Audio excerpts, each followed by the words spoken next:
And now from a spousal support standpoint, as a mortgage broker, I always, if I'm talking to my client prior to them negotiating the separation agreement and they're the one that's going to be paying spousal support, I often recommend that they try to do a spousal buyout because those monthly payments for spousal support can be significant. And that can keep them from qualifying for a mortgage. So their ex-partner is receiving child support and spousal support, and they can get a mortgage, but the person who's earning the money can't get the mortgage because of the size of those payments. So I say, make a settlement, whatever that sum's going to be. If it's a period of 5 to 10 years that you're paying that spousal support, pay it as a lump sum so that you can still qualify for your housing. Yeah. If somebody does a spousal buyout and pays a lump sum, is that going to be, what are the tax benefits for them, or are there any tax benefits? There isn't. So in the situation of a lump sum payment, CRA does not allow the deduction, and nor does the person that receives it have to pay tax on it. Okay. So it's considered part of the separation of assets. Okay.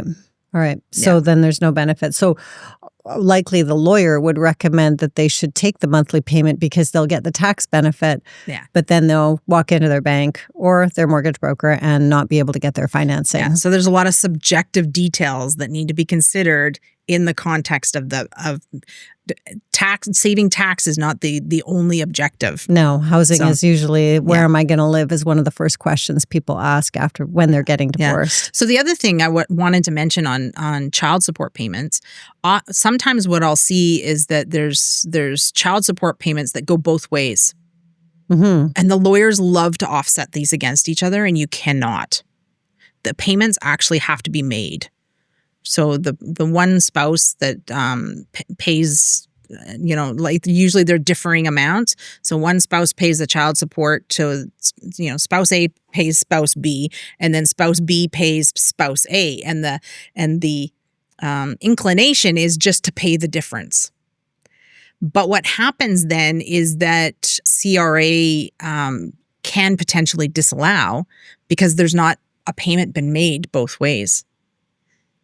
So it's you got to be careful about that. Let's dig into that a little more because that was kind of a gloss over, and I know that's a really important thing to state. Yeah, and I think it's a really important thing for this podcast is to understand that if both are earning money, that both should be making child support to each other. So if one is earning less, say for example, there's child support tables that you can look up online for the calculations. So one person's earning $50,000 a year, one person's earning $100,000 a year. There's 2 children. It's the province of BC. You plug that into the calculator and it says, okay, $50,000, you're paying $1,000 a month of support.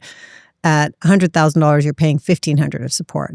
So the person that's supposed to pay $1,000 should write a check to the other person for $1,000. Yeah. The other person writes a check for $1,500. Yeah. And so the person who is getting the $500 is getting the net benefit of those 2 checks. But CRA wants to see those 2 checks going back and forth. Is that correct? Yeah, that's correct. Okay. And that's extremely important. It's extremely important. Okay. I have had it denied because there's a very limited set of circumstances where I think you can offset them, but it's so convoluted.